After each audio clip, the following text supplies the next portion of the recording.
Hello, everybody, and welcome to Developmental Psychology and another wonderful semester here at the University of Central Florida.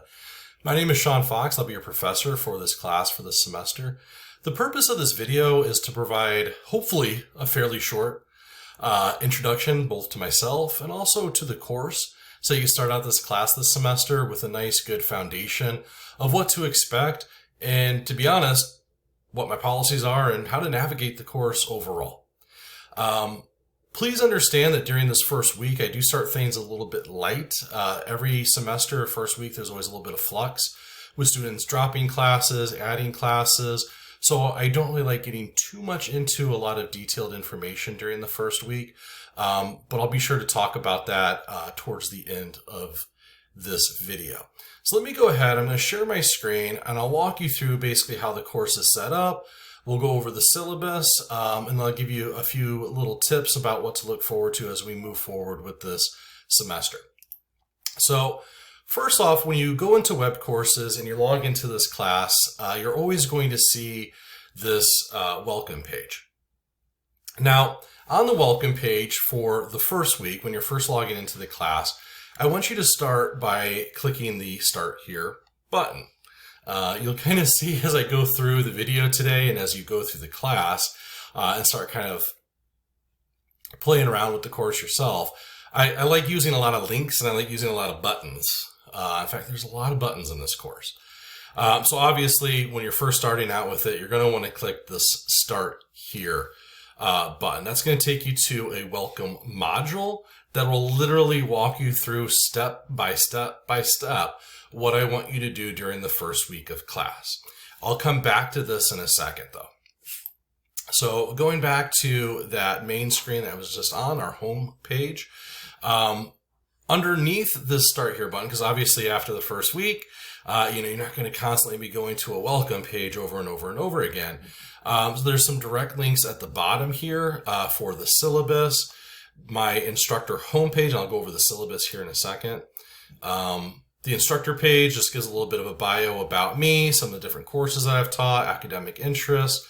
Also, there's a link at the bottom here for office hours, and below that, there will be a link for graduate teaching assistant for the course. Now, the office hours will always be the same, and then I have set office hours, so I'm going to click here, show you that. They are on Fridays from 1 p.m. to 3 p.m. and they're done virtually through Zoom. I work remotely, so I don't have the option of meeting any of you in person on campus. It'll only be either through Zoom or through phone call. Now, this is my set office hours, the Friday from 1 to 3. If that does not work for you, please reach out to me and I'll be happy to arrange to meet with you at some other time if it's convenient for both of us. I just want to have set office hours every week so that people can expect that. But I understand with work and other obligations, sometimes it can be a little bit difficult. The link is the exact same. It'll always be the exact same. So even if you do reach out to me and say, hey, I'd really like to meet with you, but I'm not available on Friday. I'm available this Monday. Can you meet? And I say, yeah, sure. I'm always tell you just use the same link regardless, right? So it's something that's important for you to know. The last thing on here, so this is kind of really still relevant information for the first week of class, for the first part of the semester. Say we're into week 2, week 3, week 4, we're into the kind of meat and potatoes of the semester. You just want to access the course, then you're going to click on the modules button. The way everything is set up in this class is through the modules. You can always click on the links over here in the navigation bar. But one of the reasons why I like to have these buttons, and some of them are a little redundant, is experience has taught me with teaching that many students actually access a lot of the course material using their phones. And on your phone, it's really difficult to see these little navigation bars, but it's really easy to see these buttons, so it makes it a lot easier for people. And I like that because you should have the flexibility to access this course whenever you need to. So after I go through the kind of welcome module, I'll go over how a typical week will be set up for this course through those modules. So let me get back to the Start Here portion.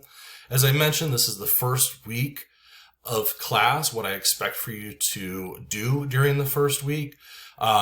Please go through these step by step, right? Don't jump along. Don't just assume. So first thing is listen, watch my welcome video, right? You're doing that now. Good job. Thank you. Actually click on the link for the syllabus, and I'm going to go over the syllabus here with you, at least some key highlights for it. But please, by all means, read it yourself also. After the syllabus, there is a page here for college resources. So some of these resources are just the standard school resources like Veteran Student Affairs, Academic Advising, Counseling, Psychological Services. There is a link here if you are fairly new still to Canvas or web courses and you're not sure of how to do certain things. That's a great resource for you. And there's also a link here for Microsoft Office for free for students. You are required to have access to Microsoft Office, and that's the suite, right? So that's Microsoft Word, PowerPoint. It is free for you. Most of you probably already are aware of that. You can get it through the school. If not, this is a direct link to get Microsoft Office for free. There's kind of a trend you'll see here is that I try to very much so work with all of you and provide as much as I possibly can free. Kind of talk about that in a second when I talk about the textbook, but there really is, other than the tuition that you paid for this class, no other fees that you're going to have to pay, right? Whether it's a textbook, access code, nothing like that. Under resources, there's a tab here, step 4, for the orientation quiz.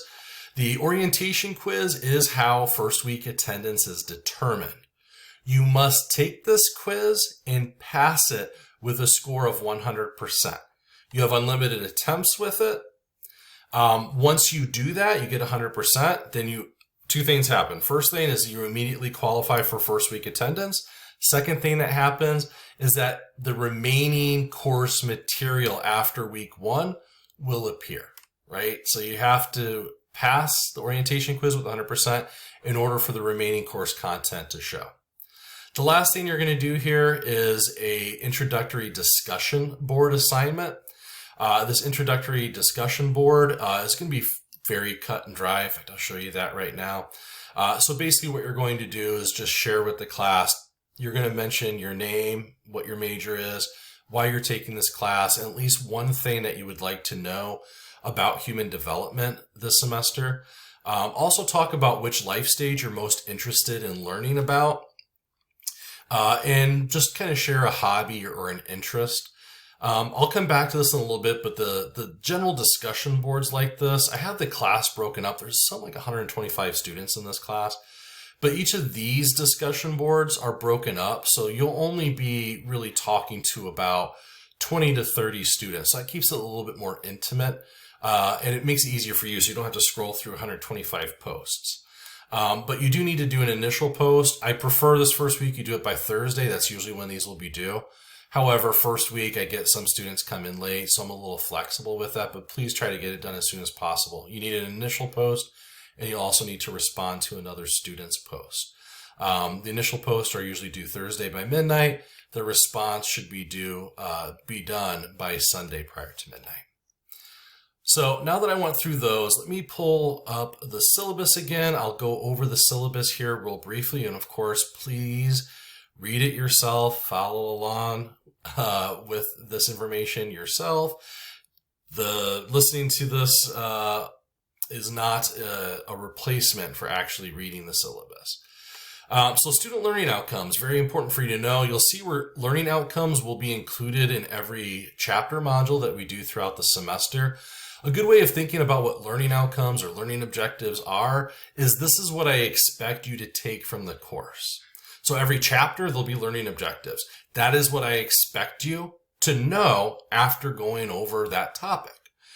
So very important. Course materials.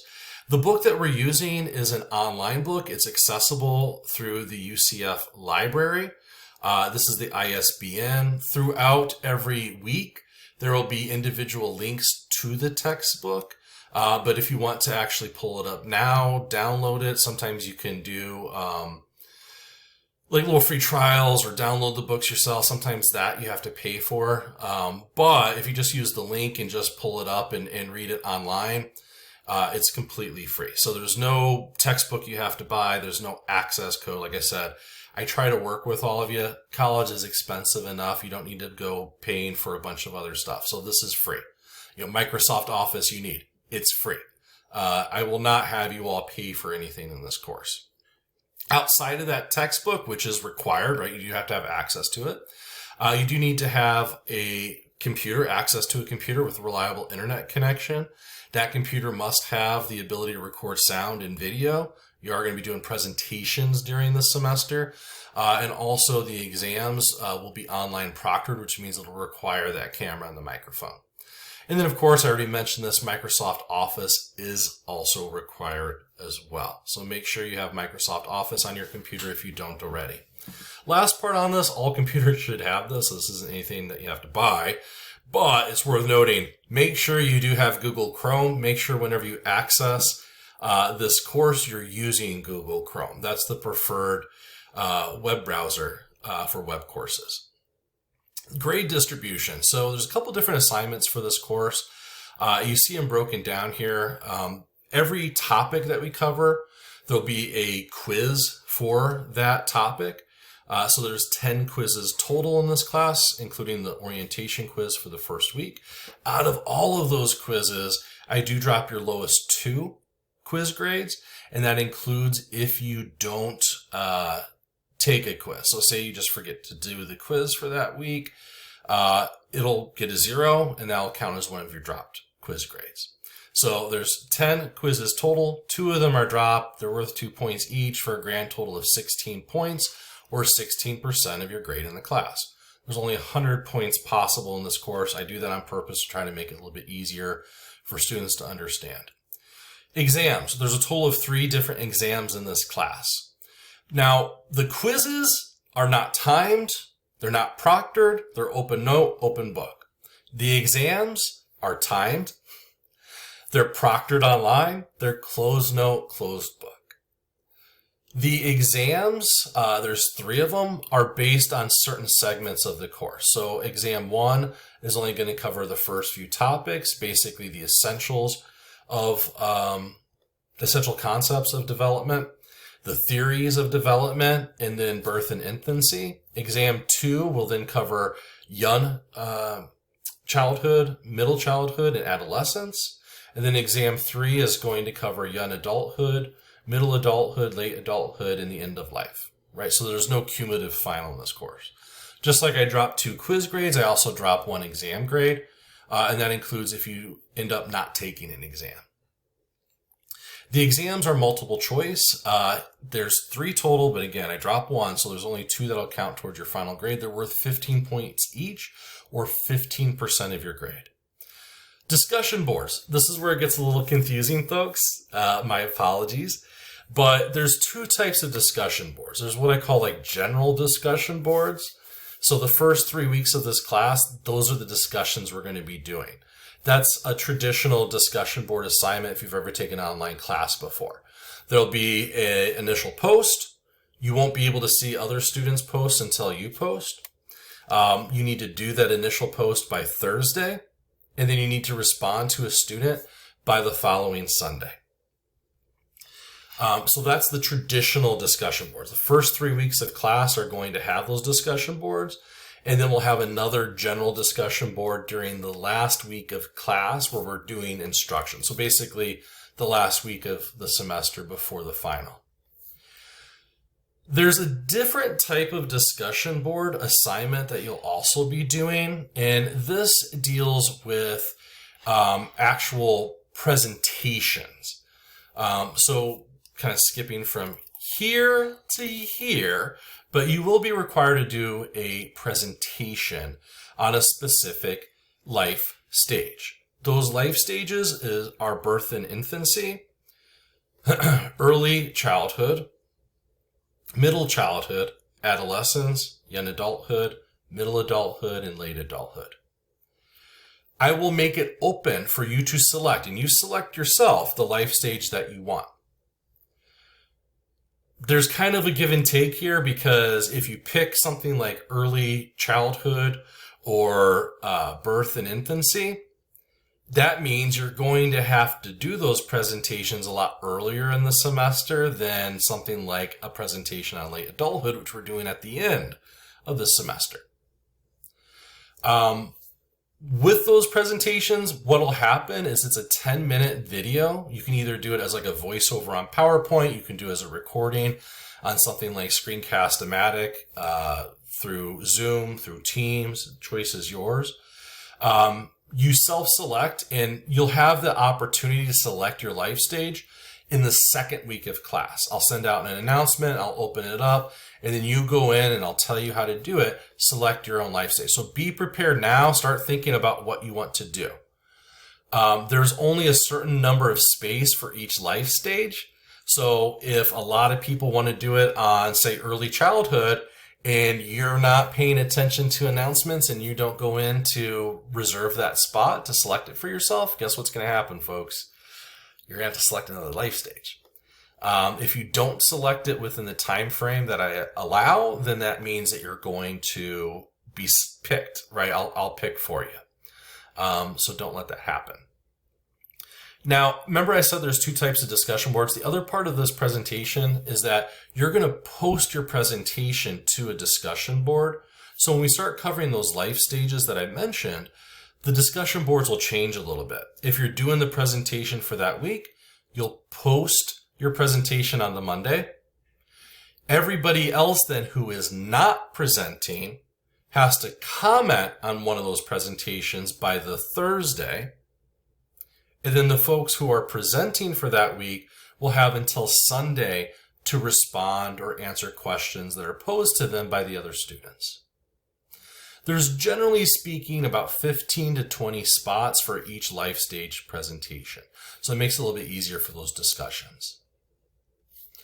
I will talk a little bit more about the class presentations when I release that information in the second week of class. Now, I skipped one here. There is also a paper in this course. So there's actually going to be a fair amount of writing between the discussion boards, the presentation, and the self-reflection paper. So the self-reflection paper is 2,000 words in length. It is a paper. It's self-reflective, right? So it's going to be released usually between the chapters on adolescence and early adulthood or young adulthood. So it's self-reflective in that what I expect you to do is use the information you've learned in the course at that point on your own personal life, to talk about your own personal growth and how you plan to incorporate different elements of that understanding as you move forward in life. It is self-reflective, so there really isn't a lot of research necessarily that needs to be done. However, the paper does need to be an APA 7th edition style. Excuse me. Very important. Because this is later in the semester, I will release more information about that as the semester progresses and as we get closer to it. That essentially is all of the main grade components. There is a small additional assignment, which is just you selecting your presentation, the life stage, which again, that'll be released in week 2. Make sure you're paying attention on Monday of the second week, because that is when I'll release an announcement that'll talk about it, the registration being open. And in the meantime, make sure you kind of have an idea of what you want to do the topic on. Again, it's going to be a specific life stage. It's going to be 10 minutes.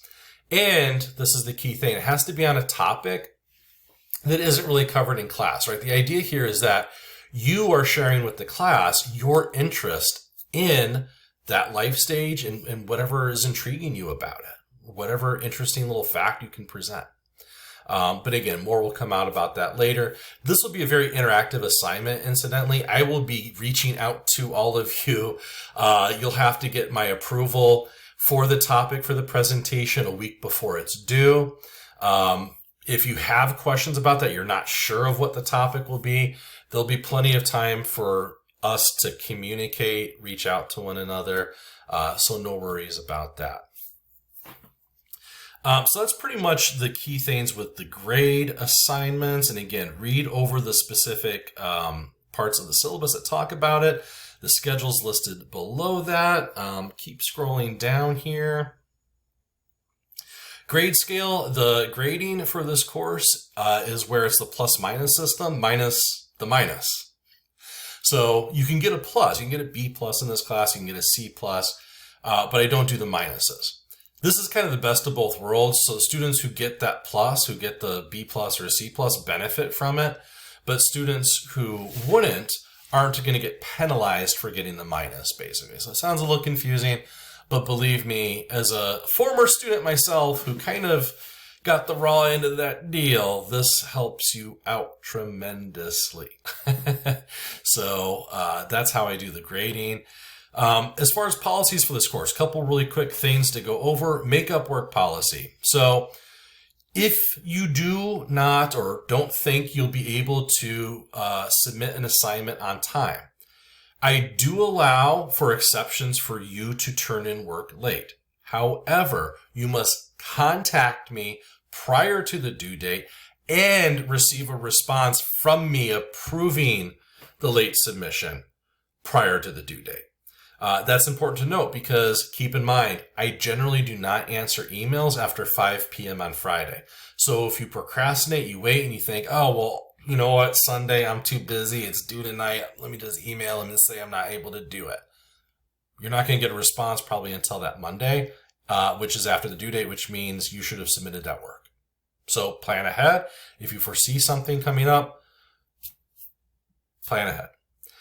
There are some exceptions to this, right? Life is imperfect. Things happen. Emergencies happen. So if you cannot submit the work on time because of an emergency, and an emergency, the way I look at that is you had something happen to you that was unforeseen and that significantly impacted your life, that you have some kind of evidence to corroborate that event happening, and that the inability or the influence of you not submitting the work wasn't because of you failing to manage your time appropriately, right? So power going out Sunday at 11 p.m. is not really an emergency. That's you waiting until the last minute to do the work. So you need to plan better. That's kind of what I look at for that. Now, outside of that, I do accept late work. You can submit an assignment late with a late penalty, and that late penalty is 15% for each 24-hour period after the due date. Even if it's just a few seconds after the due date time, it'll still get that 15% penalty if it's within that 24-hour window. Next 24-hour window, it goes from 15% to 30% penalty, and so on and so forth. Attendance. So the first week attendance is determined by the orientation quiz. Very important that you get that done ASAP and you pass it with a score of 100%. After the first week of class, I determine attendance and you continuing to attend the class based upon you submitting at least one graded assignment every week. That's it. This is a fully online class. There is no live class component. There are no meeting times, either virtually or in person. It's 100% remote. One thing that's really important here too with policies, this is something that's a little bit different that I do differently, but again, experience has taught me about it. Faculty-student interaction. So there's two really big pet peeves that I have in class, folks. The first is that when you communicate with myself, you communicate with the teaching assistant for this course, please make sure that you use appropriate professional language. I have had some horror stories in the past of students cursing at me, students demeaning me, berating me. And I understand you have a right to be upset for some things. You have a right to be frustrated. You do not have a right to talk down to me as your professor in this class. If you do, I will warn you and tell you to stop. If you still continue to do it, I will deduct a point from your final grade. If it happens again after that, there's a second or subsequent occurrence, it goes from 1 point to 2 points. And again, this also opens the door then where we're talking about involving some kind of discipline with the school as well. So just don't do it, right? And it goes both ways. I can tell you, I will treat you with 100% respect. The TA will treat you with 100% respect. You also have to show us respect, right? It's a two-way street. The other thing is, remember I said I have set office hours Friday from 1 to 3, but if you can't make it, just get in touch with me. I'll try to accommodate you as much as I can. If you do that, if you say, hey, I can't make the Monday or the Friday from 1 to 3, let's meet Monday at noon. And I say, fine, that's great. I'll meet you Monday at noon. And I'm sitting there and I'm waiting in the Zoom thing and you don't show up, that's going to be a problem. If you do that, it will be a 1-point deduction for the first occurrence. If it happens again, it will be a 2-point deduction for the rest of the semester. The reason for that is I've had students that did this where they're like, hey, let's meet. I rearranged my schedule. I went to meet with them and they never showed up. And they said something like, oh, I forgot, or, oh, something came up. And I get it, but again, this comes down to just planning. You are taking time out of my schedule. You're taking time out of my ability to help another student when you do that. So that's why I have to institute those penalties. The rest of the information here is about school things like academic integrity. If you do violate the academic integrity policy, you can get a 0 for the assignment, all the way up to discipline and failing the class. Course accessibility, if you have an accessibility note with the school, please reach out to me directly to make sure I received that note from the school, just as a check and a balance. Most of the other information here is pretty cut and dry.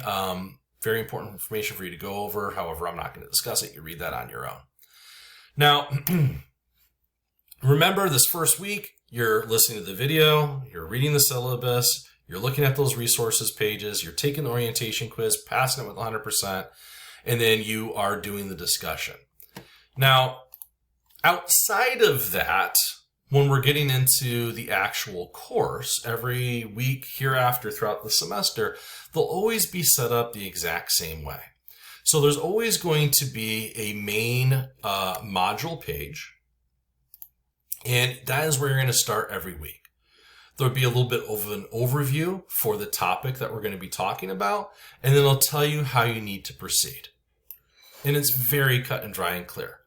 The chapters we'll be covering for that week or weeks, because some topics like early childhood will cover over 2 weeks, will be listed here. And then whatever assignments we have for that module will be included below. Underneath that, remember I said I love buttons, I love links, because it helps y'all, especially if you're accessing the course through like your phone or a tablet. Well, there's links for everything you need down here. What I suggest to all of you, a little bit of friendly advice, start by downloading the study guide, right? The study guide will have learning objectives, what I expect you to know by the end of that chapter or module, in a list of key terms. This is like your roadmap, your guide to get you through that chapter. So start by downloading that. Now, you have a couple options here, right? If you are a student who really likes to read, do the textbook, read the textbook. If you're a student that doesn't really like reading so much, you're more of like an audio type person, or maybe you're kind of busy, like, you know, it'd be great. What if I could study while commuting to work or in between breaks or while going to a gym or something like that, right? I can't read a book while I'm doing those things. Well, every chapter will have a video lecture attached, and that video lecture will use the PowerPoint. And the links for those are also included here. So mix and match this. Choose your own adventure. What works best for you? Do the study guide. Use that study guide while you read the textbook. Use that study guide while you listen to the lecture, or any combination thereof. Once you're ready, do the quiz. Every module that we cover will have its own quiz. There are 10 questions. They're multiple choice. They can only be taken once, but they're open note, open book, and they have no time limit. Excuse me, folks. And then every topic, every chapter module we cover will have a discussion. Again, the first 3 weeks will just be general discussions. Then once we start doing our presentations, that'll be a little bit of a shift until we get into the last life stage, which is the end of life. Those we don't do presentations on. Those will return back to this general discussion type of format. I think that pretty much covers everything. So this is how every little module throughout the semester will be done. All the assignments, the writing assignments, whether it's a discussion, the paper, or the presentations, those will require you to have proper college level writing, grammar, mechanics. All of those will also have rubrics attached to them. So for example, the discussion for this first week, discussions, you can always see the rubric by clicking the 3-dot button up here and clicking on show rubric. So when you're graded, you'll be graded off this rubric. The same thing is true about the presentations. The same thing is true about the discussions for the presentations, as well as for that self-reflection paper. Prior to submitting any of those assignments, make sure you are looking at the rubrics that are attached so you know exactly what you need to do, what you need to put in there to get a good grade.